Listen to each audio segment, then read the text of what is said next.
Vous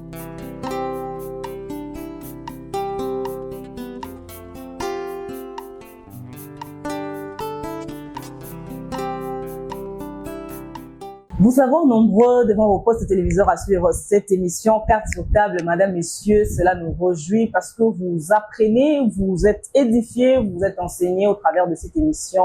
Merci beaucoup pour votre fidélité. Nous sommes à l'ère de la polyphonie énonciatrice où des voix s'élèvent, des doctrines surgissent de part et d'autre. À quel sens se vouer, madame, messieurs? Nous avons avec nous Fumu Diwa, moi la Fumu Kimbang, pour échanger autour de ces questions. Fumu, bonjour. Bonjour, maman journaliste. Toujours bien habillé, Batbabi, Fumu là, Takamaka, c'est là pour là, toujours bien. Bon, c'est juste une parenthèse. Voilà, Fumu, suite à vos propos, vos dires, il y a une mission OLK qui est tout concernant ce courant que vous apportez parce que vous êtes un porteur d'un nouveau courant, donc peut-être et beaucoup de pasteurs ont réagi par rapport à vos enseignements sur le retour aux valeurs culturelles ancestrales. Fumu, par rapport à ce courant-là dont vous êtes porteur, c'est quoi vos visées, objectifs et Fumu et Zaneni? Merci beaucoup. Je salue tous nos téléspectateurs. Au Balandarabiso partout dans le monde. Et puis, bah, fidèle émission Oyo. Puis, la chaîne Notre Kaka, que Dieu le bénisse. Maman journaliste, je pense que Fumudi Walelo, Azako Bundapo, na retour. Il y a ba valeur na biso. Ndenge na lobaka yango, anthropologique, soteriologique, mythologique. Pasteur a comprendre que les lois de la Bible sont culturelles. Pour bien parler de la Bible, et Sengeli pasteur a une société. Un pasteur qui n'a pas la maîtrise de la société, à côté, à battuté, à cause de l'entête, il y a l'église. Parce que, au début, société, comment on peut diriger bat? Parce que l'église, ils ont une société en miniature. Vous gérez un peuple. Mais le peuple en dans la misère. Le peuple en dans la passe. Le peuple en dans le kouama. Ils ont la maîtrise de la société. Au début, anthropologie. Au début, sociologie. Au gérer bango ndengeni. Parce que, mon temps, aux gens de l'église, il y a qu'au sambela. Qu'au sambela, les culture. Azako ya qu'au sambela. Mais Seigneur, li mon temps, azako ya qu'au sambela. À se développer. Il y a des problèmes, lélo. Mais sur autant de lélo, un grand professeur, comme par exemple le professeur Kongolo Moulumba, il y a sur sociologie, pas sociologue, ma casse, sociologie générale. Alors, dans le livre, il y a 3 sources de pouvoir comme source de légitimité. Alors, 1, la source traditionnelle. 2, la source charismatique. 3, la source légale rationnelle. C'est par là que vous allez comprendre que Max Weber a compris la société. Ce sont des sociologues. Mais aussi que, pourquoi on a eu référence au Wana? Les lois de la Bible, toutes les lois de la Bible ont été inspirées de la société, la Bisobat. Et on a vu que la loi de la Bible est culturelle. Il y a un moment même, qui va loi de la Bible va prévoir. La loi va prévoir la sanction. Et puis, prévoir un peu Babylone comme sous soit tel par exemple la Genèse, soit on lien bouma, tala yo comme la yo, tala yo comme la yo, tala yo comme la yo. Loi ezali, sanction peut ezali par rapport à batu oyo bakoto ça, bobeko arate. Alors, souci à Fumu Diwa ezali ni ke muntu o azokele na ko nzambe. Ayeba ke ko sambela ezali culture. Et sengeli na ko sambela na ye a se développer, vie na ye échanger. Mais pour échanger, il faut avoir une valeur culturelle. Tu peux le nzambe ton religion sans toutefois tenir compte des valeurs soteriologiques, anthropologiques, culturelles, traditionnelles, mythologiques. Parce que avant nous croyons en Jésus. On n'est pas contre Jésus. Parce que Jésus avait existé, malgré que Jésus a bien été. Mais Jésus a existé, Marie a existé, l'époque n'a rien. Mais si je dis qu'il était noir, pas comprendre la tête. Moi, dans un combat, il y a un noir à l'été. Mais je viens avec de vérité. Si je dis que Jésus était noir, vérifier, ça la recherche na bango. On a tandi makambo oyo. J'ai un cursus académique, scientifique. Na yekoni makambo oyo, na université. Oyo bango ta musu ba yebité. Oza komona. Comment expliquer que yo okolobela nzambe On le met la Bible, mais on néglige pas valeur nayo. La pêche exemple. Par exemple, à 6 heures, Jésus-Christ est en train de prêcher à Galilée. À 6 heures, on a Congo, qu'est-ce qui s'est passé ici? Jésus-Christ n'a croix. Baba qui est na midi. Qu'on a à Jérusalem. En même temps, on a les la Bible n'a pas précédé l'homme. La Bible est venue après l'homme. On n'est pas contre la Bible, mais il ne faut pas que les gens résument Dieu dans la Bible. Dieu ne peut pas seulement se contenir dans la Bible. Et je dis aussi que on ne peut pas dire que prier, c'est seulement dans la Bible. Parce que Jésus nous a enseigné aussi que la nature peut nous enseigner. Donc, en dehors de la Bible, il y a une vie. Il faut qu'un enfant de Dieu ait la maîtrise, il y a la loi divine, ait la paix, la maîtrise, il y a la loi à la société, la loi à la nature. Parce qu'avant, il y avait ce qu'on appelait la cosmogonie. Dans la cosmogonie, nos ancêtres faisaient l'étude de l'humanité, de l'univers. Vous comprenez? Et il y a par exemple, écrivain, le coup là-bas, Anaximandre, il dit quoi? Ça là qui étude la cosmogonie. Anaximandre, le principe fondamental qui est à la base de l'univers ne doit pas être limité. Ne doit pas être limité. Si tu ne le pas naïe, Thalès, c'est le nom d'une personne, il était à Milet. De Milet, c'est le nom d'une ville. Thalès de Milet, il dit, pour lui, l'existence à la recherche, c'est l'eau qui est à l'origine de l'humanité. Parce que, dans la bande de la Bible, et puis, pour lui, pour qui on parle de la vie, il faut connaître l'eau dans une substance. Donc, ça signifie que pour naïe, maïne bandi moki. Tandis que, pour Anaximandre, et Sengeli, pour l'univers doit être beaucoup suprême. Donc, ça, la allusion, n'a pas connaissance à l'univers, ou cause à la limité. C'est même ça la recherche. Naïe, d'accord, le bagage makambo, et ça déjà la moki. Mais la tango, on a consommé, on a beaucoup de choses à combler là. Nzambe, on conjugué, na monothéisme, Nzamba, ça, quand on a polythéisme, sont tellement dans le livre Daniel, chapitre 5, verset 11. Bible dit que, mon qui n'a Daniel, maïele, sagesse, nous, qu'on a Nzambe, comme des dieux. Dieu, on a entité, oyo, définir ça comme Nzambe, parce que Nzambe, c'est esprit majeur. Alors, ceux qui te linguent, te comprennent de Nzambe, na nenge ya tradition, na nenge ya, c'est que ça me la solo. Tu comprends que Nzambe, a tia entité dans l'environnement nyonso. Na mai entité aza, na zamba, na mupepe, na moto. Tu koki kobele la Nzambe, pe entité, on a pas dégager ba énergie. Pour que tu te ba énergie, on a, ni ba ko on ko sambe la. Tu ko boya nature te. Na oke na mai, na bele Nzambe, mai ko peut la réponse. Parce que entité exaucement mai azali. M'appelle si moto, na belle linzam. Moto ko pesa la réponse parce que entité exaucement à moto azali. Na mu pepe, na belle linzambe. Mu pepe ko pesa la réponse parce que entité exaucement na mu pepe azali. Na mabele, voilà ba benga pa tonganda. Ba sopi nzamba, ba sopi na mabele pour nani. Pour que nzambo azala mabele, entité azala mabele, on nzamba placé on a esprit majeur, on nzamba tchaki on a exaucer pas pesa la réponse dans les camons la ligne ko sala. Parce que le travail spirituel nous conduit à avoir des réponses, des résultats dans la solution. Faut me dire, azala compris en quoi? Pasteur, à quoi makambouana, à quoi développement, à liminaye, à quoi développement, à partout. Ali pasteur, et peut-être que ça prendra du temps à certains de pouvoir comprendre, ou recomprendre en haut. Ça ne prendra pas du temps parce que les gens comprennent déjà, parce que même la Bible, ils ont toujours le temps. Tu ne le peux pas parce que comprendre la Bible était basali. C'est tout ce qui lisent la Bible, comprennent la Bible. Selon les pasteurs, ils n'iront pas faire la théologie. Même les pasteurs qui étaient en train de contredire là. Pourquoi ne pas faire la théologie? La théologie, c'est une science. Tu vois? Donc, il a besoin d'avoir des connaissances. Mais il faut pas parler de des sans séparer une zambe. Toutefois, on sépare une zambe dans l'univers. On sépare une zambe dans la nature. On sépare une zambe dans la tradition là, yo. La Bible avait été écrite dans un contexte culturel bien déterminé. Il y a la culture d'un peuple, c'est pour un peuple, l'histoire d'un peuple. Pourquoi moi, je vais prier sans toutefois que je me réfère à la culture socio-théologique, mythologique, traditionnelle, anthropologique, sans tenir compte de la sociologie, place n'a qu'on vivre. Parce que je gère quand même les gens, la carte à société. Il faut pas se développer, il faut la place n'a bango, parce que Jésus même a eu compassion des gens. Et Dieu a eu pitié d'un peuple qui était à l'Égypte, qui était dans l'état de souffrance. C'est ça, l'idée, Foumoudi.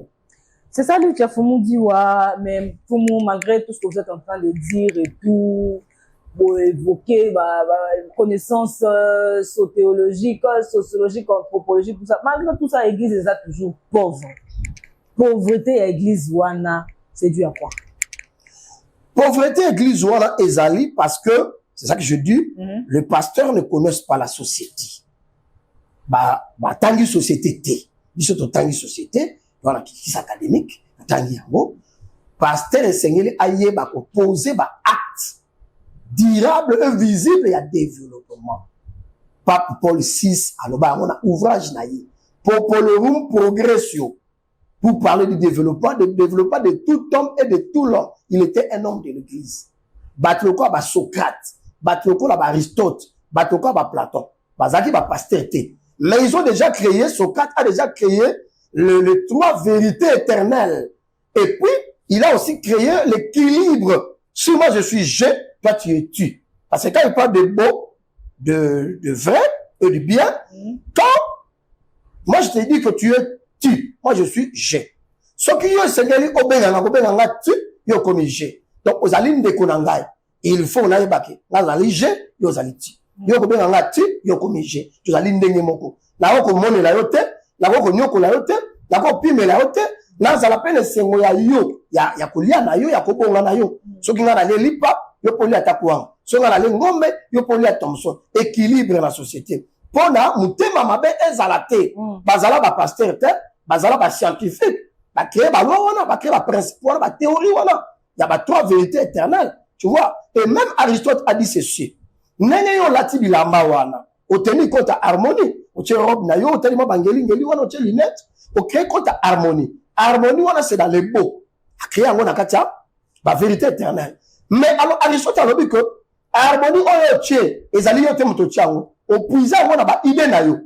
Na ba idée, on est pétio, harmonie. Or, les idées, c'est l'esprit. Esprit n'est pétio. Donc, c'est pour dire que, il faut, ba pasteur, ba tal à développement, ba poser, ba acte à développement, ba action durable, peut aller visible. Par exemple, là, sur le plan éducatif. Sur le plan éducatif, pour créer des écoles, les catholiques, quand même, ils ont ça, là, ils ont ça, ça va pas éduquer partout pour pas se développer. Sur le plan santé, la santé, plutôt ezala, parce que mon toit a maladie, à cause de la maladie, mon toit a tangité, à cause de la lobité, puis à cause raisonner bien. Bah, ça va action agro-pastorale, bah, élevage, bah, ça va agriculture, bah, l'axabatu, comment colonna, comment qu'on pêcher, comment qu'on a bibouélé, comment qu'on a basoso, la kala, biso to qu'on a ba pigeon, to vivre na ba pigeon na basoso, na tongo ngo que les classes boy, ozikali ka to ya soso to ki so chemungwa na fufolio ke classe. Mais faut pardon na kata omuke, wana za makambo ya ba politicien te gouvernement te. Ezali makambo ya ba pasteur ya bato nyonso parce que na otolo ba awa, pouvoir politique il fait à la jeune na katia ya katia société, pouvoir spirituel, na pouvoir scientifique. C'est que les ala être dans ta société. Pasteur a dirigé bat, mais aza ko gérer peuple. L'église a dit société en miniature. Peuple on a fait la bango parce que religion on développe pas comme tout est, ils allaient religion. Yesu Christ ayaki et pas ba pas développer bango, et Dieu a établi trois conditions pour être appelé Messie. Voilà pourquoi tout le monde ne devait pas être Messie. Il faut attirer la foule, nourrir la foule et opérer les miracles. Et Jésus a accompli ça. Il y a un moment Hazard respecté comme roi, il y a pas du donc, pasteur, il faut poser acte à développement. À préparer peu batou la développement. La biloko na tout koloba pour que mutaye ko sambela na école mécanique. Mutaye ko sambela a école ko filmer. Mutaye ko sambela akelo na bilanga teki manyoko na ye afuti ndako na ye. Mutaye ko sambela a école ko mako mamutuka. Mutaye ko sambela na ke kelasi azuti titre académique ba jouer na musala comme ko vivre na libota na ye. Parce que le peuple que le pasteur dirige a benga miloga za la responsabilité baki makamote charge baki makamote tango comme papa obotiba bana fa balia balata wese bango ngini muto va une église à 20 ans alors comme mutu fa bala akoma la mbala ye a vivre afuta ndako soka botia super mo ane miliki bibero afuta ndako na ye bana baki mikelas maintenant la côté développement wana pasteur parce que les églises je l'ai toujours dit et les écoles sont des endroits pour socialiser mais ba pasteur on va pas comprendre bisoté bango batikali kaka na évangélique qui est un discours. Or, évangélique et pesaka bato ba illusion. Ou bien et pesaka, ce qu'on appelle la vérité moko hérétique. Tu vois? Ça dit, on est lié à un dogme, on a une doctrine. Or, chaque religion, ils ont un dogme, ils ont une doctrine. Nenge kimbangi sa rezonaka, les catholiques a rezonaka. Nenge témoin de Jéhovah a rezonaka, nenge branamiste a rezonaka. Nenge ta prévenant ba rezonaka, nenge bima ba rezonaka. Chaque bateau banda doctrine batanas na bango. Yango neza ko pesa évangélique ou eza lié kaka na Bible. Tant que le évangélique wana kaka ya pamba, le poko à gauche des osal et c'est peu à droite et ça et ça. Nata otoza, si vous avez la connaissance, vous avez des notions à travail, vous avez le travail, vous serez respecté et équilibré dans la société. Parce que nous sommes dans un monde où les hommes accordent de la valeur au bien matériel. Ce qu'on a de l'autre côté, même même fort ba kondima ngote. Oh, bato bafani na ba église, ba laksi ba ki na ngomba sambela ko zwa libala, ko zwa musala. Oh, biloko wana bazuaka yango na bangomba te. Okoko ma docteur pour que na kingomba te, médecin pour que na kingomba te, okomi avocat pour mata kingomba. Nga na komi sociologue journaliste pour na mata kingomba. Nazala ki formé, na ke kotanga kelasi na komi mutu lelo. Yango de démarche na biso. Soki tout ça qu'on comprend dans l'autre, bazala kaka pauvre. Dans l'église, il revient de les pauvres. Il y a que le pasteur qui est riche, tout le peuple sont pauvres. Pauvres, pauvres, pauvres. Mais moi, riche, en gros, dans l'église, en gros, l'olendo, par contre, le bel a été. Ce qu'on appelle la l'église, ou à quelle église, parce que, bandemi, tous on comprend qu'il faut faire la mise. Dans son temps, il y a cola la thé. Pas dire amen, amen. Non. Est-ce que vous avez amen? On a vu les deux changer. Vous savez, la culture. Et vous savez, la pour quand vous avez les colotés. Mais pour oser, par mécanisme, par connaissance, la position sociale, là, c'est ça, la démarche là. Pourquoi est-ce que le pouvoir wana ya bateau et au bassin dans le Congo central et qu'on développe province wana? Bon, maman journaliste, question là, elle est pertinente parce que on a que ça la affirmation que est développée province wana. Non, parce que et puis lorsque vous posez la question, vous dites que vous prétendez avoir Bas Congo. Mais oui bien votre que spiritualité de la province non c'est banana Bas Congo. La richesse c'est outil na Bas Congo. Spiritualité outil na Bas Congo parce que quand on a vu son tsaku, ça là qui nous Bas Congo. Et ben cette on va développer ba province dans monde, ba outil na Bas Congo. Parce que Mbanza Congo y'a qui province mobimba. Avant ba mener les baya. Soyo wana yoka kezala qui province mobimba. Avant ba mener les baya. Tu vois? Donc place yoka kakeno ba batiza kamo na nini Congo. Kasina soyo kuna la province ya Mbanza Congo. Donc ngai nazali descendant ya Mbanza Congo. Ba Congo bazana nzambe. Bazui grâce pas na nzambe pour te nzamba poni ekolo na bango epa nsaku. Ngala ko tuno po nini Zamba pona ki tribu ya balevi, retourna. Et c'est pas ici Zamba pona balevi, et c'est pas ici Zamba pona nsaku, ou aza la province Aba Congo, na Congo na babimela ki kuna, pe batamoli na mokili, ba muso ba kekota likolo bandundu, Équateur et pas baluba partout, tu as ka bandeko, tu as nika kamoko. Deuxième question, pourquoi ils ont développé té? Ils allaient qu'on développé, mais impact na wezo mona na té, na peuple parce que ba politique so za mutema mabe. Or, et bi marana Aba Congo pétrole ou takapi. Moi, je sais pétrole. Richesse, c'est ça là-bas, Congo. Ma cambézé belé. Mais, peuple, a vivre impact dans notre parce que, la politicienne a biso, baza pe mouté mamabé. Spiritualité et boostaka politique. Nous avons parlé tout à l'heure à la pouvoir politique. Spiritualité, la pouvoir politique, baba la naka. Pour booster le pouvoir politique, pour les politiciens, baza la maille, la botonga bapo, qu'on ça va élevage, agriculture, qu'on peut ça va tracteur, qu'on ça va zela. Bah ça faut les autres pour la pas Congo la richesse. Yo à part manga olingi no olingi kala biama. Ba so kena mbaza ngwa ba origine bako ba la mikika ko bamba ngwa mabanga. Banzela quand même le infrastructure. Mais voilà un problème il y a spiritualité développée et comme problème il y a ba politicien pouvoir politique. Biso na boka biso ba savent pas qu'on y a tayango. La matadi bambanga tonozo bambanga na pozo fele. Ngala si classe na bamanga ya pozo. Boké bozi bamanga na bino fele mutakotumfa zate. Mais tout le monde a quand même maïli ya mindele pour créer ba avion, pour créer ba bituka, pour créer ba bio développer technologie, tout ça là mais pouvoir wana est-ce qu'on peut pas utiliser pour créer ba bio ko wana nous wana tozongi si responsabilité la pouvoir politique parce que pouvoir politique n'est ko créer ba industrie. Et la spiritualité est se développer la spiritualité na à créer une industrie. Chine, toujours au Kendaka, Dubaï, et se développer dans la spiritualité là-bas. Yo au fin ba chinois ba bouddhiste. On ko so na Dubai point. Otuni mo so na Dubai point. Parce que passer ba kenda Dubai. Mais mo fin ba bouddhiste. Mais spiritualité là-bas développer ba mboko na bango. Ba india wana ba mboko belé.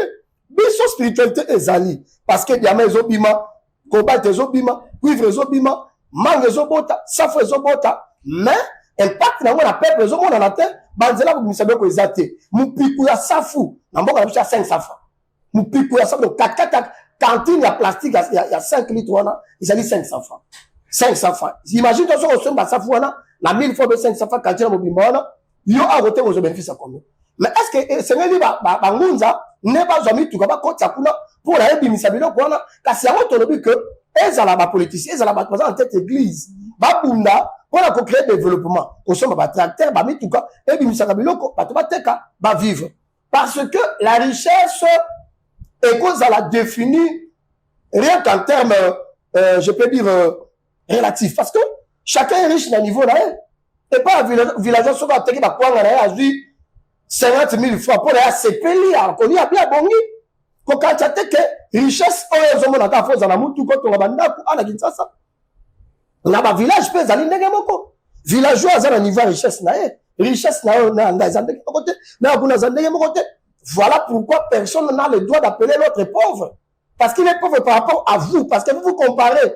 Ou la personne qui se dit pauvre se compare par rapport à bien matériel. Parce que niveau bien matériel, là, n'a ni pauvre. Mais sinon, à sa pauvreté, parce que la niveau va bien à sa nango, et ça niveau, on le temps sous, et on a bon la bénédiction, sont à celle de fort à développer.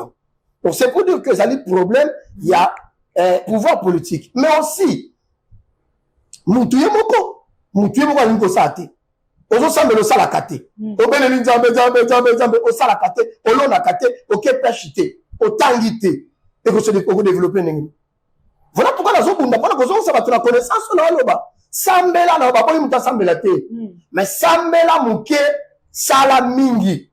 Nzambe alobi tu travailleras 6 jours, tu feras ton ouvrage, et le 7e jour tu vas prier ton Dieu. Sala 6 jours. Jour moko kene ko sambela ezali expression ezala to ke église ko betaka ba maboko ko yembaka ba nzembo ko pesaka ba makabo lundi mardi mercredi jeudi vendredi samedi passer ko lia ko tonda ko voma na ye yo zaka pauvre ko sambela ezali expression tango zolo na bilanga ozo sa musala ozo kabela bato ozo sa bandeko na famille ozo sa ba parents na yo ozo kenda kwa nzambe oza pe ko sambela. Mais awa bato sambela mingi 12 heures, mouton sambel. 7 heures, mouton sambel. 16 heures, mouton sambel. Chaque jour, on sait la hernie.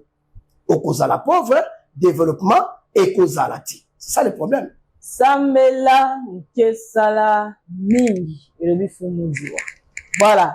Fumudiwa, moi, na Fumukimbangu. Pourquoi est-ce que l'histoire ya papa Kimbangu pourquoi cette histoire ya Kimbangu est racontée de manière tellement diversifiée? C'est quoi le problème? Bon, pour répondre à des volets, ils allaient prendre la communication. Okay. Parce que même question tout à l'heure, il y a aussi une partie à réponse à la communication, il y a aussi la Église, elle se développer. Okay. La salle qui travaille sur l'analyse des stratégies de communication des églises traditionnelles. C'est le travail que je fais. Il y a fait un cycle. Le travail, je fais des enquêtes, des recherches. Pourquoi l'église traditionnelle va se développer? Et la réponse était les problèmes de la communication. Okay. J'ai proposé stratégie de communication et on a travaillé là. Parce que bouquet oyo, travail oyo, et c'est même la église traditionnelle. Ouais. Se référer dans ma yelonga la commis. Et parce qu'il tentait de critiquer Fumudiwa. Fumudiwa a déjà fait un travail scientifique oyo. De proposer, stratégie de communication dans l'église traditionnelle. Ce que saleli yango. Bako se développer. Tala lelo kene na l'église a pévia longo. Beaucoup ta kaka batu balata lata ba foulard. A sokulité banatongo. Batu baza salite, parce que la système makala, batondo, mais, comme il attend il y a développement, on doit mettre, emballer bien dans une emballage propre. Tout le temps, développement, communication des autres, ça m'a bé, batu bazo comprendre le thé, Il y a autre proposé une stratégie de communication. Histoire qui m'a allé éparpillé, mais quand biso peut leader à Congo, non? Chacun a un courant, n'a pas interprété. Maman, mais pas dit qu'à la bisoté parce que même la Bible, quand on a 4 évangiles. Na 4 évangiles, nous sommes sur les évangiles, évangile synoptique. C'est-à-dire, ils ont ma camomoko. Alors, autant la Matthieu, autant Guy, Marc, et ça que le komoko.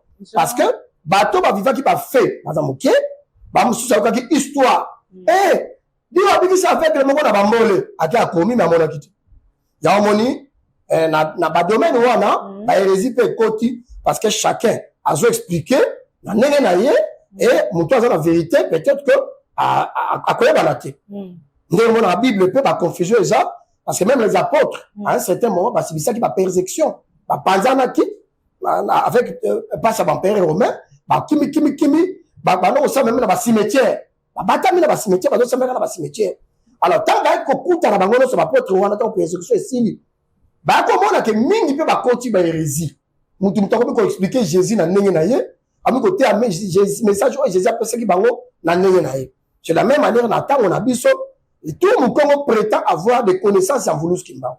Mais pour parler de Voulous Kimbangu, vous devez être d'abord un élu. Vous devez avoir le mandat. Vous devez être un accompagnant comme nous, des lombas, des personnes qui ont le pouvoir. Il y a Kolomba là-bas. Comment peut battre qui nous sommes des lombas.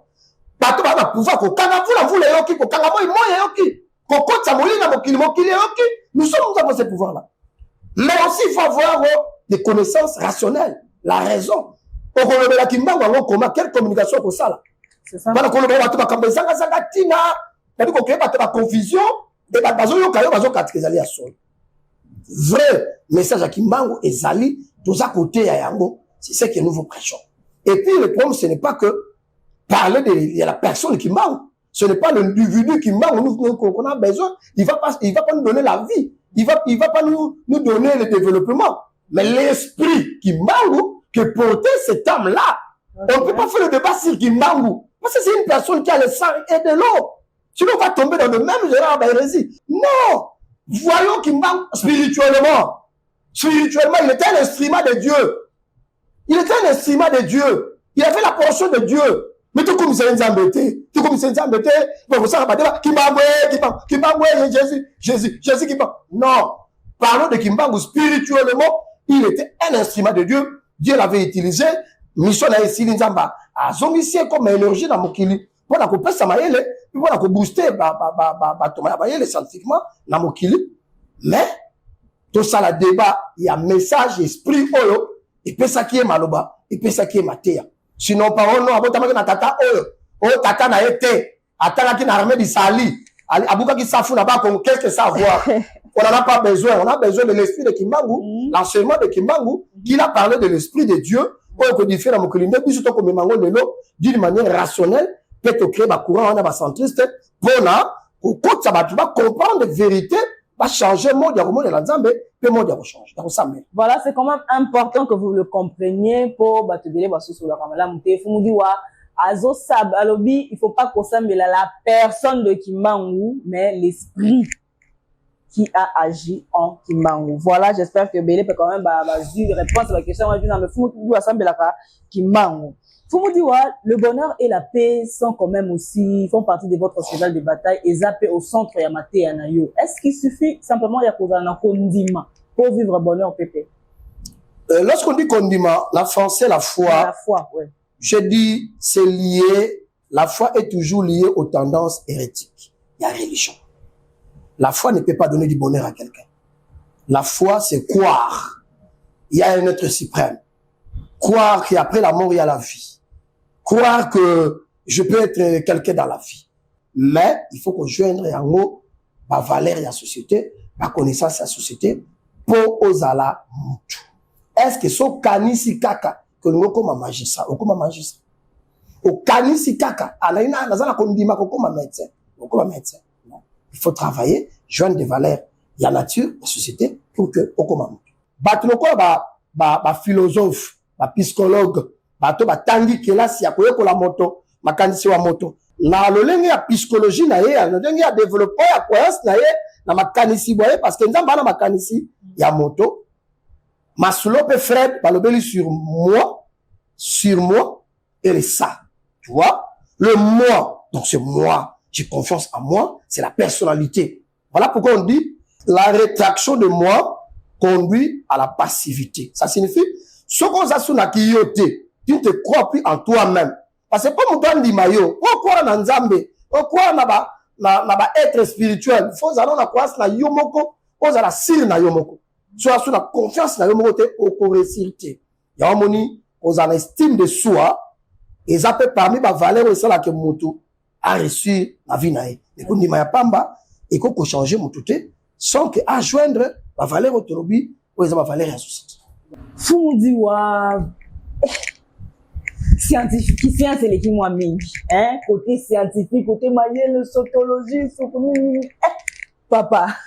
J'espère que votre mental va bien tout dans mes fous, moi ça m'a bien solution sur moi puis fou, c'est que kota la fou peut ko ka fou pasteur oyo atangati, ako ka église te. Ako ka église te, à côté à nini. La Bible est un livre intellectuel. La Bible est un livre scientifique. Vous êtes sans ignorer que des personnes qui ont été inspirées pour retransmettre des écrits dans la Bible, bâtir une bibliothèque, parce que comme la Bible est bénie, parce que c'est scientifique. Il y a autant de gens qui interprétent la Bible comment. Il y a l'inspiration, la grâce aussi et tout. C'est ça qui a conduit l'église, la niveau, tout ça, il y a caniveau l'élo, pour la réflexion en dengwana. Comment expliquer que la Bible est scientifique et comment la langue est scientifique? Et là, figure, style, métaphore, mythologie, la katiote yango, sans cause na niveau moko scientifique, ou le bakaka que non, moli monde et kosovanga. Mais moli mozalini, le moli mozaba idée. L'esprit, c'est les idées. L'esprit, c'est l'intelligence. Votre intelligence, c'est ça l'esprit. Dieu a mis une partie en vous de son esprit. C'est ça les idées, c'est ça l'intelligence. Donc, une pasteur qui n'a pas été la classe, a tangité, à quoi expliquer la Bible. Bangonne, basé à la base, il y a balukuta, tout. Je dis pas tous les pasteurs, hein. Il y a, en tout cas, il y a des pasteurs, oyo, voilà, la prêche, ça, kanandimaka. Oyo namboka oyo bazo ça la fait fierté ya basala nzambe begizi mingi ozomona awo za begiza ba tradition ba kongo bazala groupe na bango balu ba groupe na bango bangala groupe na bango batabanu nu groupe na bango seul groupe na bango et begizi on est vani kala belongo na bokoko na bango ya ba village na bango ezala ka jeûne prière bengana demo jeûne prière bengana demo c'est tout mais demo ngo bengana ka chaque jour azonga ka chaque jour bo bengani lelo lobe azongi aussi 40 jours 30 jours 20 jours bo bengana ka ba demo. Mais ce que vous savez, vous êtes athées. Vous avez bima. Comme ça va te gêne. Gêne, oh, vous tenez canon bien té. À la santé bien té. Ah, on sala ba gêne. Écrit pas te maladie. Même les bêtises, on va pas gêne, on a. L'idée, on a pas couper la malade, mitema. Mitema, bon, bango, estomac, bon, bango. Ba maladie. Nous, on a perdu un pasteur comme ça. Avec la tuberculose, pour la gêne. Nous sommes couffés en plein gêne. Donc, comment on a? On a nini? Mauvaise communication, interprétation, la Bible n'est pas pasteur. Il y a un mis poto lelo, na kati ya mboka na biso na mokili, pour la Bible, ils ont mal interprété. Mais je ne dis pas que je ne critique pas les gens. Na niveau on a critiqué sur batuté. Mais na ko émettre ba point de vue nanga, oh na moni que vous changer ma cambo. Vous pouvez pas passer toute votre vie à chasser les démons parce que vie a monté bongate pour bengali ba démons mingi. Via mutebongata ou bazo l'accès ninga ko se développer est-ce que ko sambela nzambe elibika ko bengana bademo yo ana nzambe yo kuna zana nzambe nga kuna zana nzambe to vande escala biso demo ya sana donc biso mo to tshana nzambe na biso en doute to ndima yete parce que demo ya kozonga à tout moment Satan avec gogo tubu est-ce que Satan ko mettre gogo et ce sont des légèretés au sommet de l'église parce que des personnes qui sont appelées à représenter ce mouvement-là, cette institution-là, sont en couche et à biberon. C'est ça le problème. La plupart sont en couche et à biberon. Il faut des efforts pour que le loup va comprendre. Parce que même à moto, le va comprendre. Nous si pas programmant où déjà l'esprit n'a rien à amour, déjà.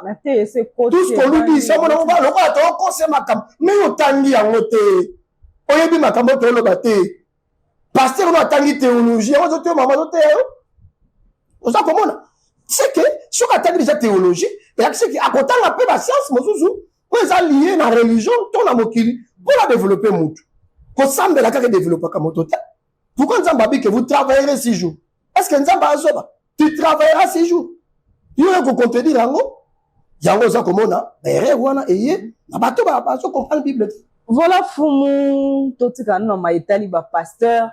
Tout le monde a actuellement tellement de pratiques, qualifiant des pratiques contre nature, des pratiques sataniques où on voit basala nzambe comme homosexuel, être dans l'occultisme, mais on se demande quel sera ou quel est le sort yabandini oyo bango bazokamba.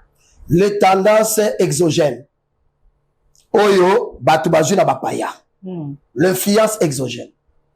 Oyo ba pasteur bakeli banda ba copier mindele. Batali bango obino osaka ndenge nini yo pona botonza batebe na église boyo pona bobanga mutu vesta ko yawo pona abotonga ba temple oh mais bino boye bité que biso to sala kabot l'accès bango kwana.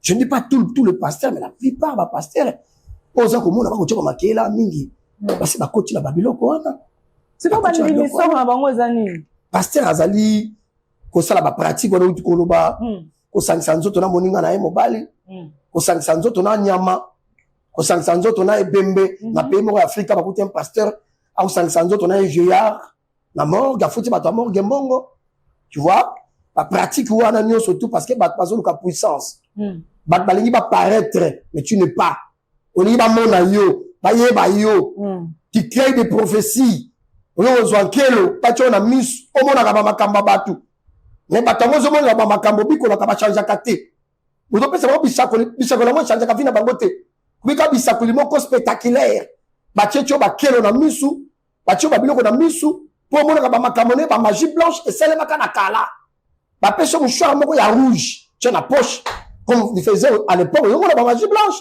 ba ko la école primaire ba bimisa ba bombo ba bimisa ba comme si c'est le secret miliki biso to mona na école to mona ba tena banzela ba ko sala ba magie blanche ba tuana ba kama ko tenga ba mouchoir na bango omona raté belé ba déclarer na pesa ke biloko bo monsieur kamoko fongoli bono kalibi ke fumu diwa na pesa ebo na pesa ebo ba ebi ke fumu diwa uti na famille ya basali les pasteurs qui veulent aujourd'hui critiquer fumu diwa bazanga coup d'argument ils disent que oui le chef coutumier je ne suis pas chef coutumier laissons le chef coutumier faire le travail moi pour qu'on anga zaki chef spirituel azaki au sommet il y a un mouvement religieux spirituel à Makasi ouais o ba Kongo ba yebi c'est la kinzambe amdia banze musu to yemba na bakongo koko na composa o to yemba kalelo batebele ba yeba kate na songolo la yebani je ne suis pas un chef coutumier nazala ba chef coutumier na famille nangai on komona c'est pour dire que batuming ba côté na ba magie noire na ba pratique wana ko senga ba nzambe ba na ba masasa mana bango biloko na bango ya se pona o sale la bango ba biloko ni bali balinga bango pour fêter ce moment ndoko sala ngora kishasa abana ko chacha makelela wa papa nia wala mungu nakata mai nakomona parce que tu na ba force moko na mboka na biso oyo ekitsaka bato wa te so mutabandi bakena kisaso umela kate kibu so akoti kibu te ba egare ya kumsama moko mutu moko apengwi ni tumtu ka beli liboma ezali ba influence wana ememaka bato pona ba contrat bakenda ko signer ezala kana na dire mukuse ya ba mouchoir ya ba biloko bachaka bango poko ba ko sala ba biloko wana. Mais conséquence ya bandimi na bango mais vous allez voter on va pas faire des gens pas maté wa ba tuni ba za ba gens na te et mi ka lokola ba wario na ba golo il est musu ezate même ba commune ozo commune en respect à valeur mais ba limiter wa où on trouve ba batanga na ba famille milike ba famille à boudé ba famille à jambon ba famille à shawarma ba ba français na ndako la plupart de ces enfants c'est qui sont devenus des pasteurs aujourd'hui ce chante là de limiter de bon marché des salons où les parents trouvaient un peu du pain. Avec le français bien, attendent la Bible bien. C'est eux qui sont devenus tous des pasteurs aujourd'hui. Et c'est aujourd'hui, c'est eux qui font la honte. T'as la monsieur, apparition médiatique qui n'a pas la limité. Après, il y a un tchakou. Pona, ce qui est sengwa TikTok, na yibite so bape ça va mbongwe. Ah, quand on va bilober là, l'hôtel tata mu kolo pembe responsable sous kebele. L'hôtel m'a envoyé bon bino ko mu atanga que la cité.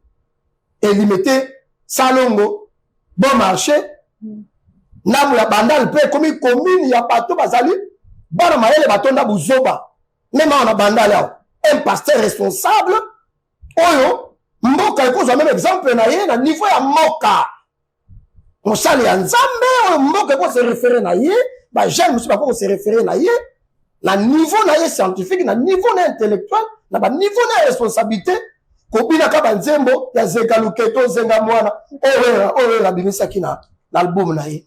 Et vous trouvez qu'il y a encore de la moralité dans la société. Parce que bato bazali emporté na ba courant wana ba religion.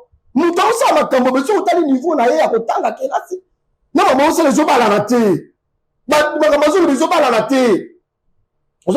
Je suis un pasteur à Zoloba. Mes amis d'Embo, mes amis sorciers, mes amis sorciers. Est-ce que vous voulez avoir ma politique? Il dit mes amis sorciers. Au cas où Zala. Parce que dans un journaliste, là, il y a la télévision. Mes amis sorciers. Donc, aidez-moi, Nalia, bon, la politique, est-ce que la carte église, mon tabou, Ali te kwa changa contact na ye na senga ele ba politicien bazoli ya mbongo ya mboka. Est-ce que soki mutazoli ya mbongo ya mboka il faut lia ye et ali mbongo ya poche ya mutu ayibi na leta tika leta lia ye lo komona parce que yo o so na bando ga ondeni o benga ba ondeni o pesa non doki pouvoir aya na ye mutu mais yo benga la ndo to chaque jour une église na yo no pese valeur bando ki boya ko lia do pesa ba importance.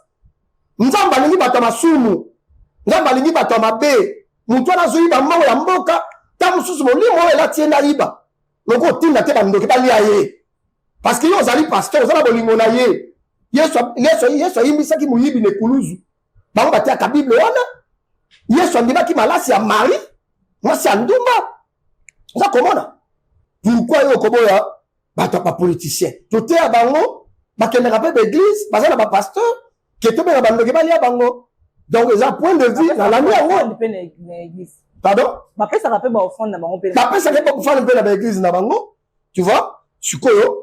Vous avez que, tant on a zone baba makambo, batuming batangi kelasi, mais, parce qu'on a pas éthique, déontologie, moralité, na bango, et à sous-soudi, l'été pour nous en tête, ça pour diriger battu.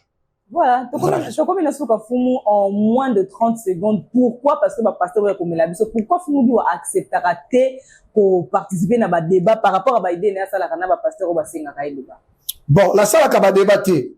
La salle a débatté parce que il y a ce qu'on appelle le principe du parallélisme. Tu vois, là il y a contre la débat na muté parce que tokoyo kanate. Il y a un argument na ye, il y a un argument na nga, il y a une tendance na nga. La coquille commande à la débattre parce que tu n'a jamais quand il y a le parallélisme à idée. Donc je ne peux pas le faire de débat.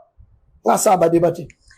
Voilà, j'espère que vous êtes satisfait. Merci beaucoup. Tout le monde vraiment a suivi l'émission à l'élo. Il y a pour le tellement ébélé mais tout ça là c'est Maya Tango. Merci beaucoup Nabino Maïbolanda qui nous suit de partout pour continuer à renouveler fidélité. Nous avons si vous avez une question Nabino, na message et comme il a fumé à couper Sabino Biano. Merci à l'équipe pour accompagner qui vous merci beaucoup na Fumu au hasard. Toujours on a pour la côté à chaque numéro tu apprenneras toujours Mambo Sika.